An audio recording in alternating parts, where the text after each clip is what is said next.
Our next guest, well, she's a legend. She's been at the forefront of current affairs for the last 4 decades, having hosted Morning Ireland for 25 years and more recently, The Week in Politics. However, she recently announced a retirement from RT and she joins us this morning. It's Áine Lawlor. Good morning. Good morning. Isn't it lovely to sit in your garden? It's lovely to sit in our garden, isn't it? I mean, was it sad? Was it time? Are you happy? Yes to all three. It was incredibly sad. There's so many people there. You've worked with them for so long, and you know it really is like it's a very close kind of community, especially in the newsroom. So I'm really sad to leave them all behind.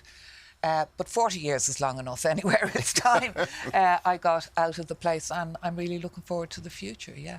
When you sort of look back on the career, getting into the journalism you started with, and the journalism we have today, obviously it is a very different world. It's a different world. What do you think in relation to the journalism, how things have changed, and how is it tougher? It's much tougher for my colleagues coming into journalism now. It's much tougher to earn a career in journalism, to sustain a career in journalism, because the funding model for media, you know, it's not just RTE, it's right across the industry. It's not unique to Ireland. It's happening everywhere.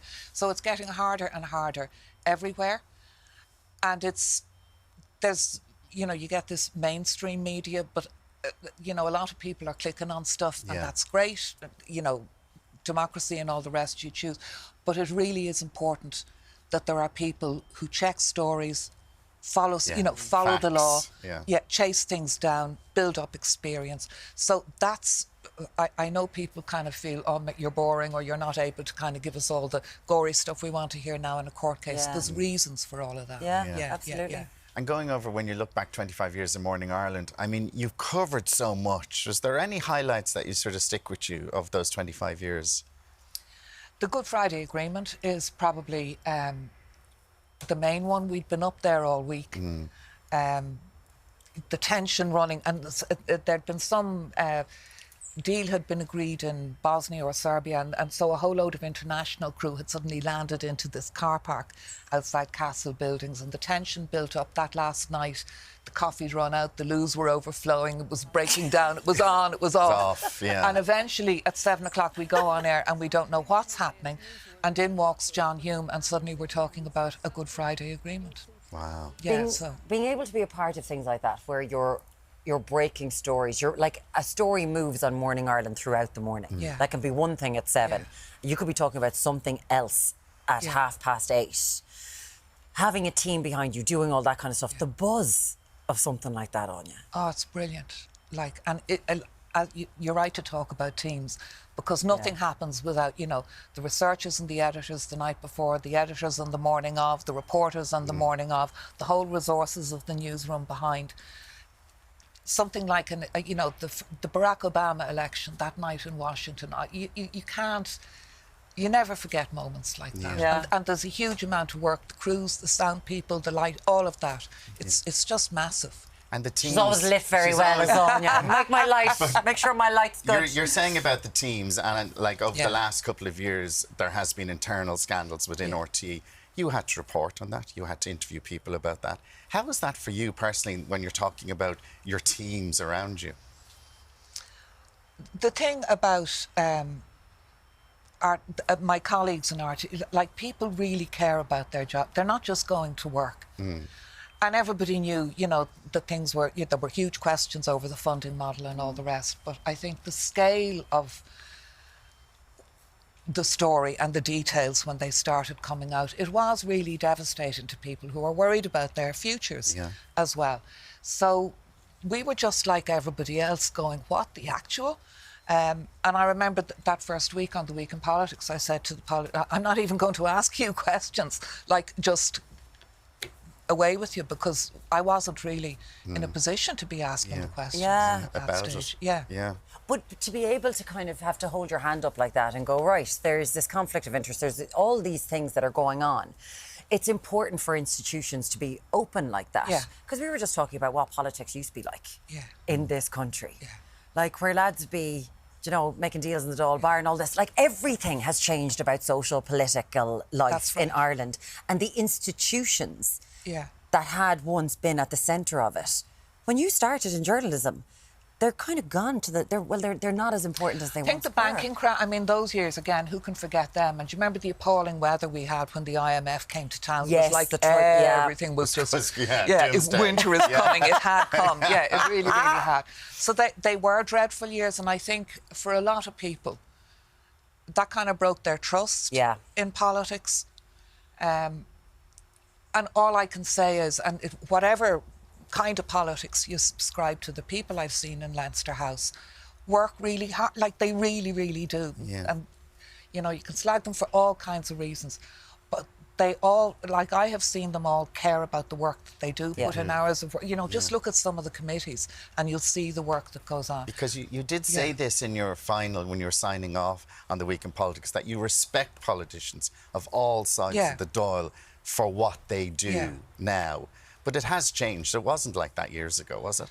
Well, I mean, obviously things in the mid-'80s when I started out were very different, you know. And I probably couldn't repeat a lot of those stories here right now. Get the book. They'll have to go through the lawyers. No, it'd never make it through the lawyers. Never really. make it.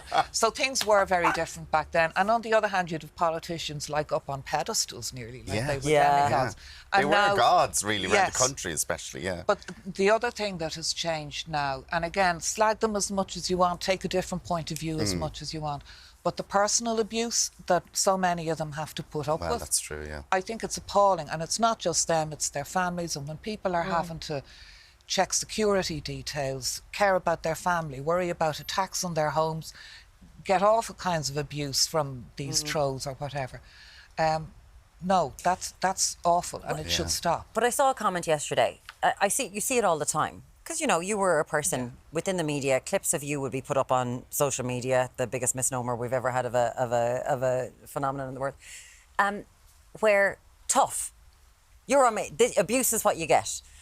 We have gotten to a different place in life where abuse is the first level, and you've decided to put yourself out there, and it could be anyone that you are going to be abused, accept it. It's a really strange premise with which we have now begun to start for people's lives. But I mean, you'll have had this too. You'll have had this. So in public life, and you know, if people want to, you know, get their jollies by getting cranky at you for the day, you know, grand. You've kind of done a public service there in a way.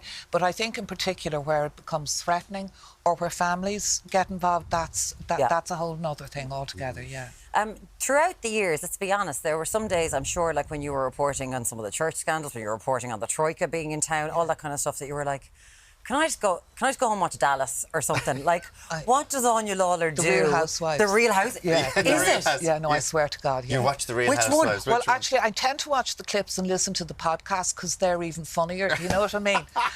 Rory was Rhode Island was just... Rhode Island is your franchise. That's the one you love. It was a classic. I mean, it was just brilliant. It had everything. So, that's my that's my guilty secret. I love it. I love it. What would you ever like? We're not going to see you now in your next life going off to BravoCon, and like maybe that could be the next thing. You could be interviewing all these Real Housewives. I remember actually Watch What Crappens, and they do these. It's a brilliant podcast. I recommend it. So they do these reruns of all the. So this is Watch shows. What Happens Live is the Andy Cohen. Watch What Crappens and is you'll the podcast. find it on YouTube as well. And they came to Dublin, and Ian, my husband, had even booked tickets because he knows how much I love. And it was the European elections, and we were doing a Galway OB, and I had to scrap my tickets. You couldn't go. They were live in Dublin, and I missed them. There was who filmed around Ireland. There was one of the housewives. That's right. New Jersey, didn't they? They came here. They came here. You weren't going into town being like, let's no, have an no. Look at the two of you just go off now and chat about housewives around the world. The Irish Listen, Watch What Happens. I mean, so you're happy now. You're saying you're happy. You're going to take a little break, but surely there's lots left in you. You want still things to do. I would hope so. Yeah, but. Again, all my life, you know, I've been an employee, a wife, a mother, whatever.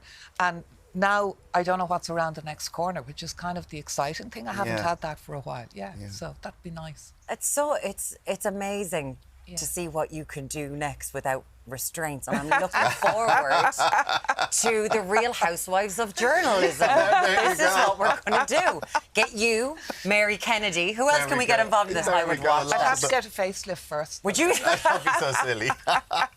You'd have to go, oh my God, would you stop? Áine Lawlor, honestly, I just want to say, I don't know if this seems saccharine.